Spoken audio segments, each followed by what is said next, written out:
Hello, I'm Margaret. I'm an English language teacher as well as a dyslexia tutor and assessor. As you may already know, you're almost certainly going to have some students in your class at some point who have specific learning differences such as dyslexia. Each of these students will experience learning in his or her own way.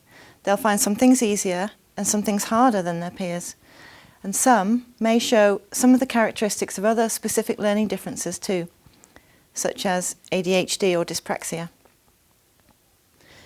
Trying to accommodate all of these differences in your class may seem like a huge challenge, but today I'm going to talk about some simple ways of making your classroom more inclusive. There are lots of things you can do that don't cost any money or take up much time, which will make your classroom an easier place for students with dyslexia to work in, and other students will also benefit.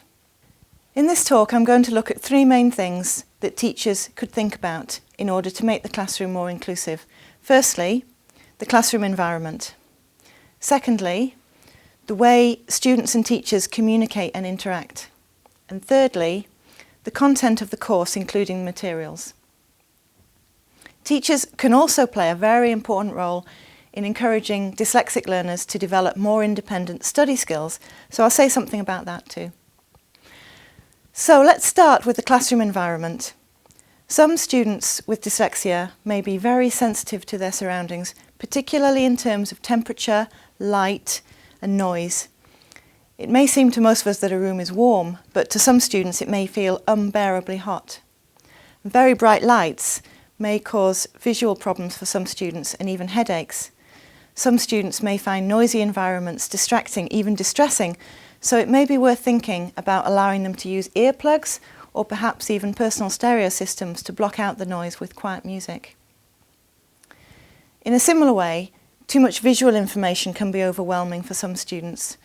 It's great to have colourful displays on the classroom walls, but I would recommend keeping the wall around the board or the screen clear of other information if possible, and this will reduce the distractions and allow the students to focus on the material that's being presented at that moment. In the case of paper materials, I find textbooks can often be too busy with too many pictures and small exercises on a page. So to help students focus on just the bit they need to look at, a text window can be used to block out the rest of the page, and it can be as simple as two L-shaped pieces of card like this that can be moved to frame the exercise or text that the student is looking at. A simple way of helping students produce clearer handwriting is using a slope to rest on, and this keeps the paper in the eye line and supports the hand and the wrist in the writing position. Writing slopes are available to buy, but a simple folder or file can be used just as well. Also, remember that some dyslexic students may need a little more space than other students in order to work comfortably. This might also help them not to get in the way of their peers and therefore build better relationships with them. Which leads us on to the issue of communication and interaction in the classroom.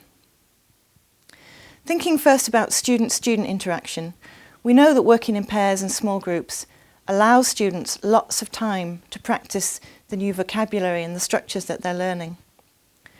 But teachers may need to consider the talents and the difficulties of the learners in the class to ensure that the pairs and groups work well together. Depending on the aim of the activity, it may be helpful to group students with different skills together. For example, students with lots of ideas but less confidence in writing could work with students who are good writers but less imaginative so that they all succeed. Just one word of caution. Some students with dyslexia may find interacting with unfamiliar people a little bit stressful. So it may be worth considering who their best partners would be and letting them work with just a few of their classmates, at least at first. Moving on to consider teacher-student interaction, however you group the students, it's really important that the instructions you give are absolutely clear and unambiguous, because if there are any possible different ways of interpreting what you say, you can bet that your dyslexic learners will find them. You also need to be really clear when you give feedback on their work. Try to find something positive to praise the students for to help boost their self-esteem. Mention any improvement that you see, before being really clear about just one or two things that they could work on. It's not necessary to point out every single error that they've made, but do try to offer concrete strategies for working on the things that you do point out.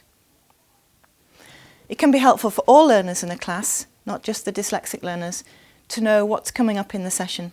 So providing an overview at the start is good practice to let them know what the big picture is, what the overall objective would be.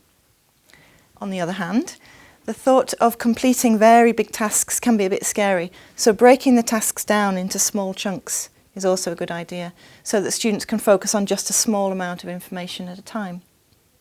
There's a lot more that could be said about managing individual lessons inclusively, but for now I'd like to turn to considering the course as a whole.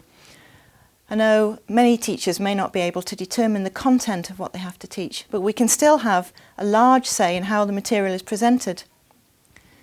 The point I've just made about breaking large projects into smaller, more manageable chunks is just one approach that can be taken.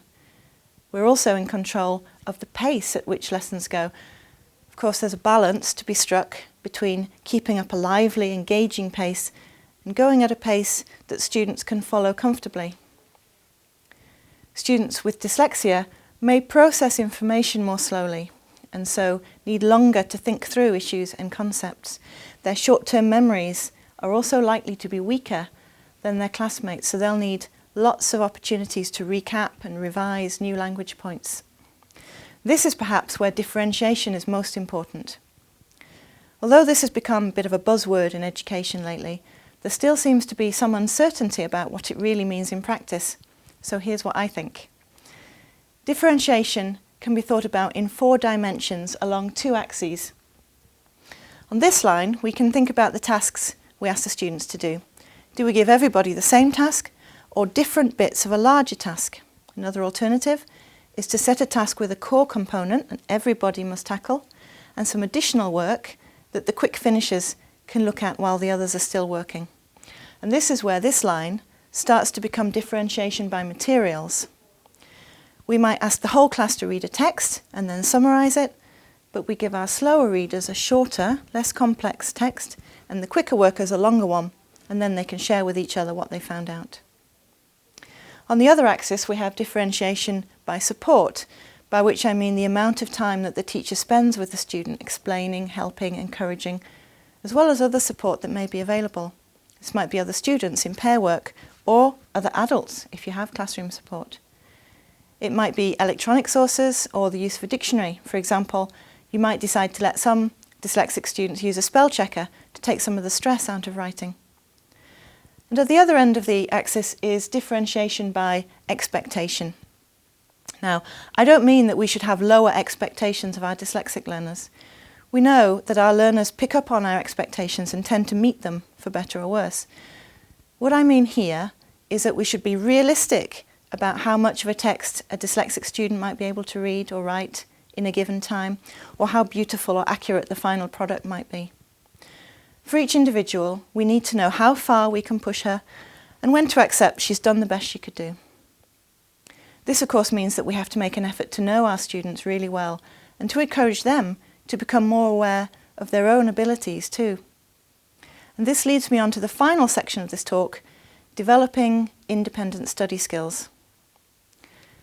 Many students with dyslexia will have weaker memories than average, and we can help them with language learning by suggesting memory strategies that might work for them. Time management and organisation are other areas that may need some support, and we can suggest that our learners use diaries or phone calendars to note down homework and meetings, and even record short phone messages to help them remember what they need to do. So, having looked at a few key aspects of teaching, such as the physical environment, classroom communication interaction, and the course content and materials, I hope you'll feel that including learners who have dyslexia is not so hard. And above all, I hope you'll feel encouraged to help your dyslexic learners develop more independent study skills so that they can succeed in learning the language alongside their classmates.